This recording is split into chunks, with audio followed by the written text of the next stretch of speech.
Now we Madam Chair. recognize the Honorable Laila De Lima. Maraming salamat po. Mine is a manifestation and emotion.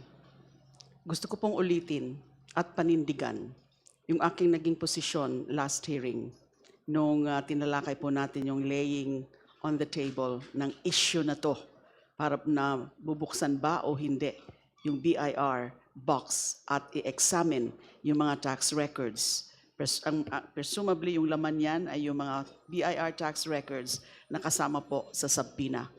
Ang aking pong pinakaposisyon ay sako po sa kapangyarihan natin, kasama sa mandato natin, flowing from the Constitution itself, to do that, to open the box and examine the contents of the box, because these are all subpoenaed by the House Committee, and this is relevant to the issues at hand, to the ground of unexplained wealth. Totoo po, nung sinabi nga po nung BIR Commissioner, nung nandito po siya nung April 22, na meron ho yung provision sa National Internal Revenue Code, Section 270, which establishes the general prohibition on the disclosure of taxpayer information. At pinipinalize nga po yung unlawful divulgence by BIR officials and employees of those taxpayer, of any taxpayer information. Pero meron ng mga exception. Ang isa po sa exception ay kapag ang mismong House, in an inquiry in aid of legislation, ay i-request ito, pero dapat nasa executive session. Yun po yung malinaw na exception. Ang posisyon ko po ay kung exception na tinuturing ang paghingi o pag-request ng House, an appropriate House Committee in aid of legislation, lalo pong dapat payagan, lalo pong i-recognize yung pagkuha ng impormasyon na yan while sitting in an impeachment proceedings ang komiteng ito. Because higher level at superior level po ang status ng ating komite kapag sitting in an impeachment proceedings. Now, to be unequivocal about it, Madam Chair, the constitutional duty vested upon this body cannot be impeded, curtailed, or conditioned by statute. Any law, however worded, must yield when it stands in the way of a direct constitutional command. Section 270 imposes a prohibition, but Section 20A carves out an exception. But both remain statutory in nature. Neither can prevail over the Constitution. Kung papayagin natin ang isang probisyon ng batas, yung NIRC, ang magdidikta o maglilimita sa kapangyarihan ng komiteng ito na isang mahalagang organo sa ating sistema ng pagpapanagot, para na rin nating ibinaba ang konstitusyon sa antas ng ordinaryong batas, hindi po ito katanggap-tanggap. The Constitution is supreme. Statutes are subordinate.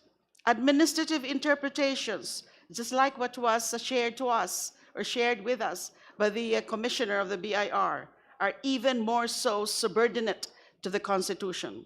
When the Constitution commands, all else must give way.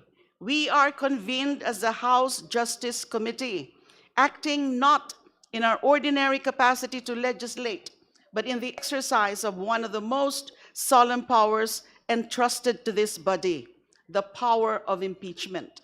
And this power is not incidental. It is not auxiliary.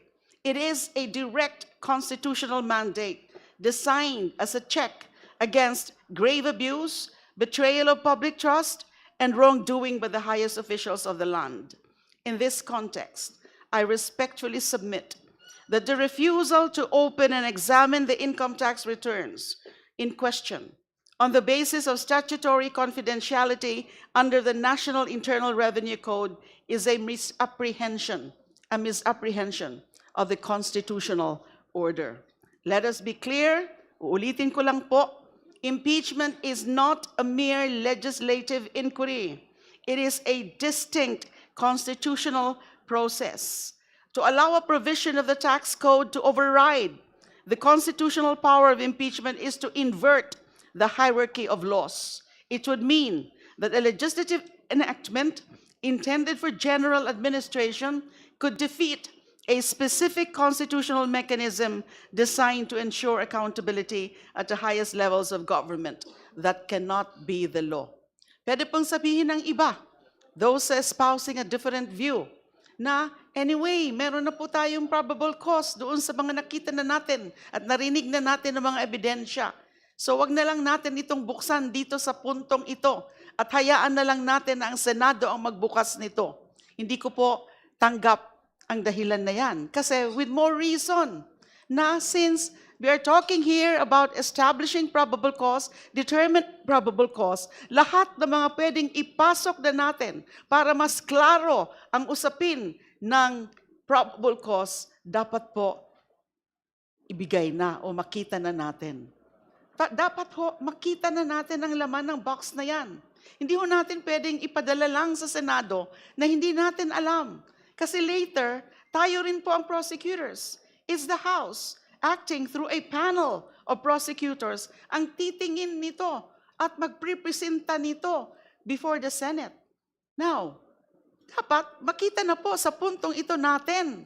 Kasi tayo yung magiging prosecutors later at para lalong mapalakas ang usapin ng probable cause. So I submit that this body has both the authority and the duty to examine the income tax returns in question, subject to appropriate safeguards if necessary, but not subject to outright prohibition. The Constitution demands no less. Let us affirm that in the hierarchy of laws, the Constitution remains supreme. Let us affirm that impeachment is a meaningful power, not an empty formality. And let us affirm that no statute may be invoked to defeat the people's right to accountability. For these reasons, I maintain and I move that this committee should proceed with the opening and examination of the income tax returns, the supposed contents of that box, and to reject any interpretation that would unduly constrain our constitutional mandate. Thank you, Madam Chair. Madam Chair, Just for the record, the motion of the Honorable De Lima is to open the BIR box.